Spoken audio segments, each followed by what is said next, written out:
What's up, collectors? Welcome back to Films by Color. I'm DJ. This is my lovely wife, Grace, and we are back at Barnes & Noble again to pick up some orders that we made last time we were here. If you watched the last video that Grace and I did, we had mentioned that we had to put in some orders because there were some things we were looking for specifically that the store did not have in stock. So we put in those orders, and we just got the notification that they are ready for pickup. We ordered quite a few things, so this is going to be a pretty big haul. We probably won't shoot too much in-store footage because we've already been to the store. We know what they have. Yeah, this is the one we went to in our last video, so we've done a lot of perusing. So unless they've restocked, I don't think they're going to have too much to look through anyway. So we're just going to run in and pick up our orders, and then we'll head home and show you guys everything we got.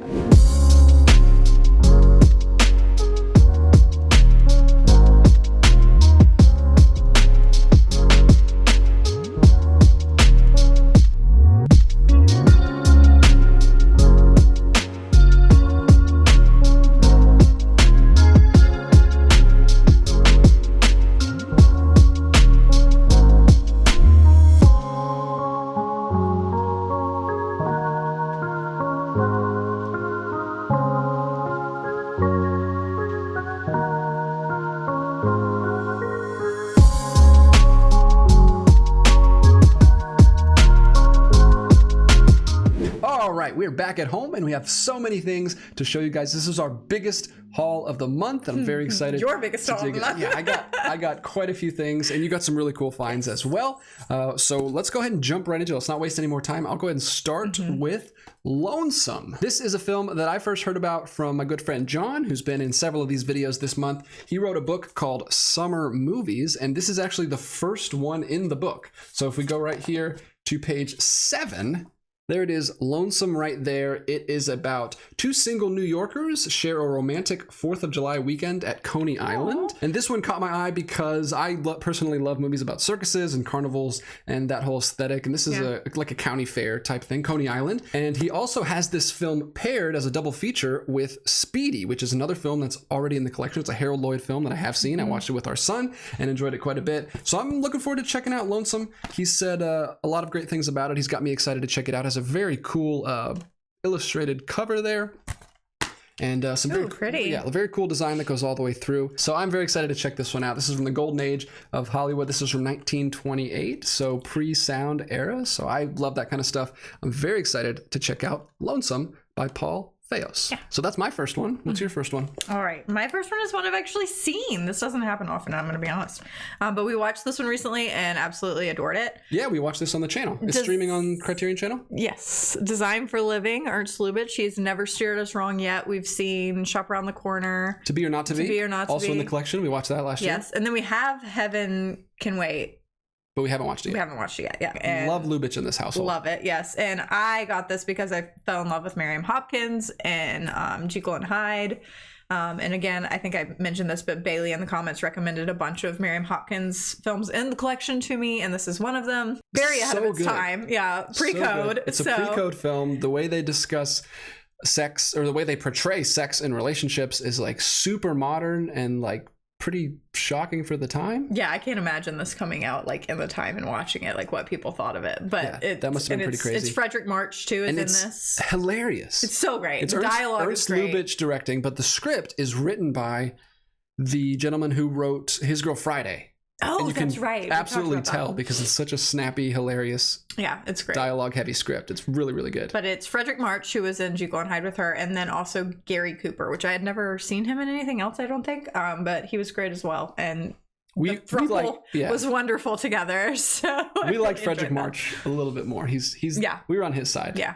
But they're all great. It's such a good movie. It is really great. I'm glad we have that one. I love the cover. I love the little slight purple. I'm so excited to have this one. Sweet. Good job. Good pick. All right. My next one, I admittedly don't know too much about, but I was scrolling through social media and I saw an appreciation post for the cinematography of this film, and it looked amazing. It's beautiful. This is a film that takes place in winter, and you can see just from the cover there's like this incredible high contrast, beautiful cinematography, lots of deep blacks and whites. Is this research for you and John's winter? Well, that's one motivation is I'm looking for winter films for our top 10 winter movie list that'll be coming up probably in January.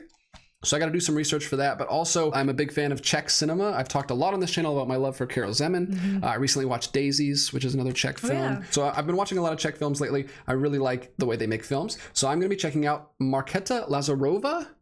Not sure if that's how you pronounce it, but it says right here on the back that this has been hailed as the greatest Czech film ever made. Oh, right. Well, so this is the first line here on the back. Strong. So high praise for a country that makes a lot of great films. So I can't wait to check this one out. Feel that. It's got a really nice like matte booklet. That's thick too. Very thick. It's got the titles right there on the side, which is cool. They don't always do that. But you've got a little insert right there. Design for a Living had that too. I didn't show the inside, but it's cool. So that looks like it's going to be a beautiful winter watch, and I can't wait to get to that in the next couple months. Yeah. All right. My next one is another Ernst Lubitsch and another Miriam Hopkins film. And this is Trouble in Paradise, DVD only. It's the only version in the collection. It's by number 170, so you can see it's the really old version. They don't even have this Criterion C. They just have that old release. That's the old logo. Line logo at the top. Look at the spine number on the side. Looks different and everything. Ironically, I think this is kind of similar to Lady Eve, which I got in our last haul video. It's kind of a whole con situation. Like they're trying to con someone out of their money, but one of the people ends up falling in love with the mark. Like it's very, very similar. Oh, that's interesting. So this is kind of like a precursor to Lady Eve? Like a very similar plot? I'm thinking so. But 1932, they said this was? Yes, 1932. 82 minutes. What a breezy watch. I know, yeah. So it should be super easy and nice. It's said to be witty and comedic as well. So I think it's very, very similar to Lady Eve, like same vibes. Cool. But excited to check Miriam Hopkins out in another movie. I just am going in hard on her this month. She was killing it in the early 30s. It'll be nice to see a 32 film because we just watched a ton of 32 films in October with all the pre-code stuff. So yeah. So I'm very excited to check this one out. Bailey, thank you again for the recommendation. I can't wait to check a bunch of these out. Thank all of you guys for all the recommendations. The recommendations have been on point this month. You guys have been giving us tons of stuff. We picked up way more than we probably should have. Yeah, because of the recommendations. So keep them coming for next time. We'll see you in July. My next one is my very first foray into the filmography of David Cronenberg. You've been debating doing this for a while. I've not jumped on the bandwagon with his stuff yet, but this one sounds like it's the most interesting one to me personally. Yeah. I watched a video about this one and he really sold me on this one. It sounds really interesting. It's Naked Lunch, which is another incredible release. Look at that. Look at that. It's another huge booklet with some really, really cool artwork on there. So this kind of has, I'll go ahead and read the back here because I think it describes it really well. It's like a surreal, evocative, paranoid fantasy and a self-reflexive investigation into the mysteries of the creative process. So it's about writing, it's about art, being an artist, being a creative person, and it's told through this surreal, like nightmarish, paranoid fantasy, which sounds like a you thing. Right up my alley. I also love Guillermo del Toro, who has a very strange fixation on insects in a lot of his movies. I see the insects all over this. A lot of so you might not watch this one with me. I don't think you'll like this one. Pretty disturbing. I'll let you watch it first. So yeah, I'm gonna check it out. This definitely seems like much more my kind of thing, but I'm very excited to go ahead and jump into there and see my first Cronenberg. All right. So my next one is another Miriam Hopkins film. I think it's different tone for sure. And it is The Story of Temple Drake. Again, recommended in the comments. Another pre-code one. Yes. And this is actually the one that a lot of people say is the reason that the Hays Code started being enforced is because of this movie. Oh, this one sent him over the edge? Yeah. So it's based on William Faulkner's novel called Sanctuary. It's a different title because they wouldn't let them name it the same because his book was so controversial at the time. I was told that this film comes with a little bit of a trigger warning for sexual assault, so if that is something that is sensitive to you, definitely check out some trigger warnings before plunging into this. I'm actually excited to check it out though because it does sound like it's a little bit of a redemption story as well. Like she goes through a lot of trauma but she comes out on the other end, and that's always nice to see. I think there's also a whole aspect to it of today's day and age where people women are blamed based on because they were flirty, they deserved it and that kind of stuff. So it's super ahead of its time in that regard where it's talking about that's not how that works.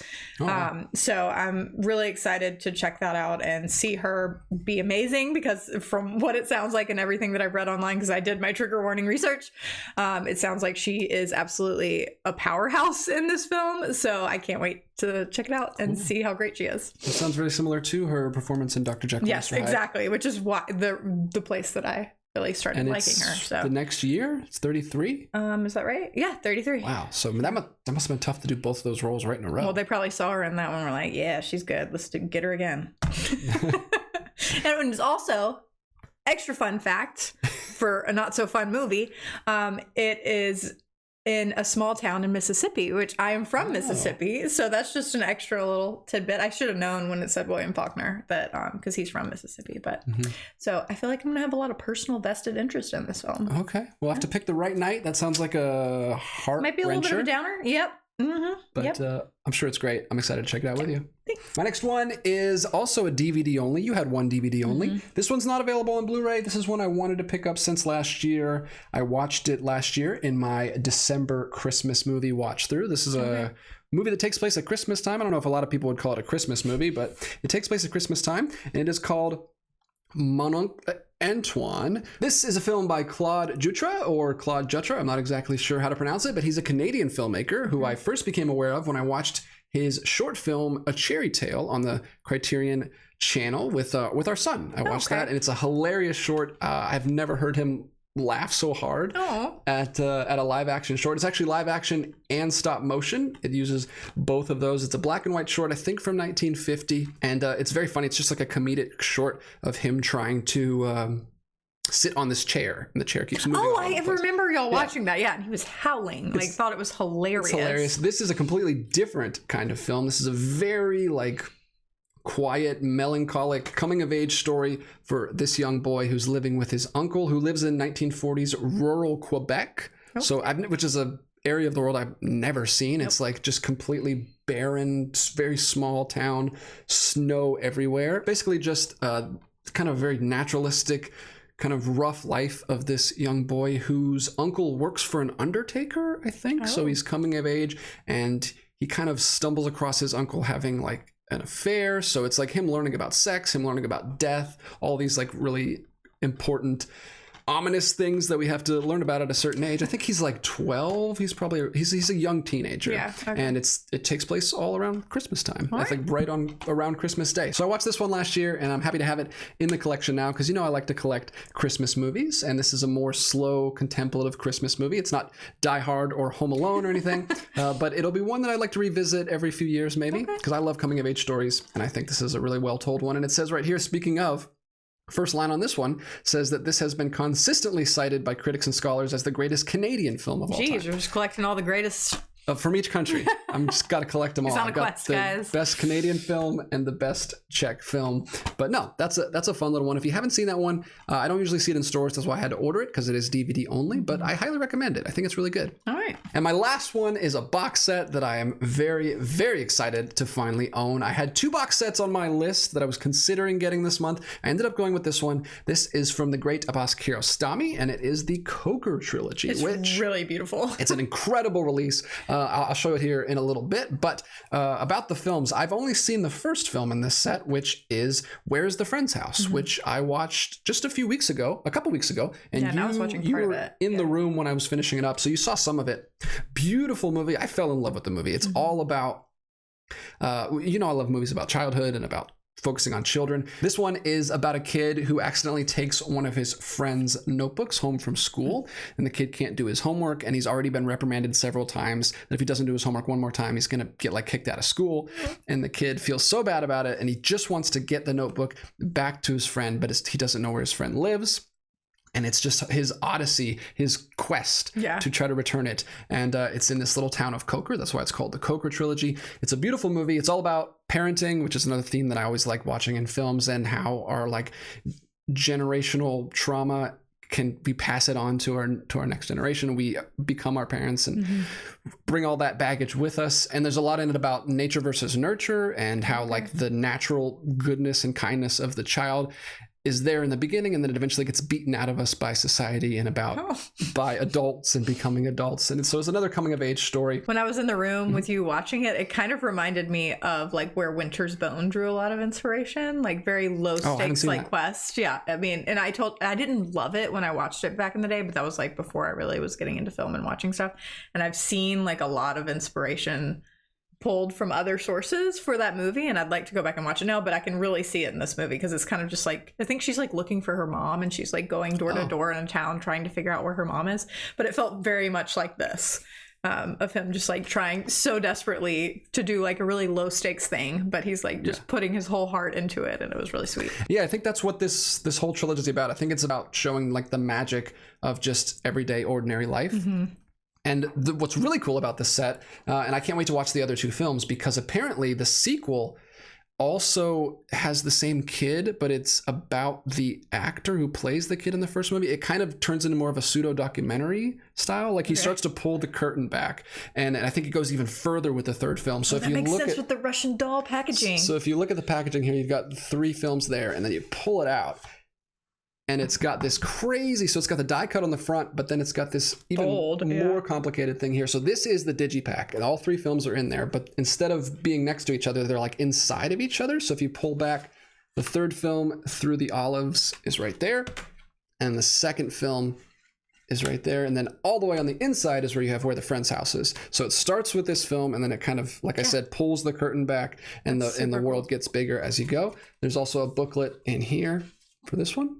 So I've seen Where's the Friend's House. Next film is called And Life Goes On, where it starts to get a little bit more, like I said, pseudo-documentarian style. And then the third film goes right there. It's very hard, but it's such a cool digipack. I love this packaging. That's really neat. Especially because it fits thematically with the trilogy. And I'm really excited to dive into this. I can't wait to watch those other 2 films. And there they go. That's the Coker trilogy. Let me know if you guys have seen those. Don't spoil anything, because I am very excited to check them out. But let me know if you've seen the full trilogy, because I'm very excited to check out more of Kiarostami's stuff, because that first film really spoke to me. I also watched a few of his shorts on the channel before I watched that first film. He seems like a really interesting guy, and I can't wait to watch the rest of those. So that is the one box set that I picked up, and then of course those are all of the other ones we picked up. That was our biggest haul of the month. Thank you so much for joining me on that, and thank you for doing all of these videos this month. It's been fun. This is the most I've ever done, but it's been a lot of fun. I've had a really fun month with you this month. We've been picking up a lot of things. Thank you guys so much for watching all of our hauls, all the feedback, all the comments. I really appreciate talking to you guys down there. This is the most fun we have all year on this channel. The July and November sales are the most fun. I wish I could do it all year round. Of course, I wouldn't have the money to do that, but I'm glad that there's a lot of extra people that pop in on these months and check out the videos, and it's good to see some new faces around, so thank you for popping in. We will be back soon with a lot more Criterion content, not just for the sales, but this coming up December is going to be a big month, because I'm not waiting till July to pick up those December releases, because they're all very, very exciting releases. I'm so excited to get Pinocchio. I'm so excited to get the Red Balloon box set that's coming out. That's so much good stuff coming out in December. So stay tuned. I will be picking all those up day one and be doing a review showing you guys what those releases look like, because I can't wait to pick those up. So lots more Criterion content coming. In case you missed any of our Criterion 50% off sale haul videos, there is an entire playlist of them right there for you to check out. So make sure you go through and watch any of those that you missed. And until next time, keep collecting, and I'll be back with another video real soon.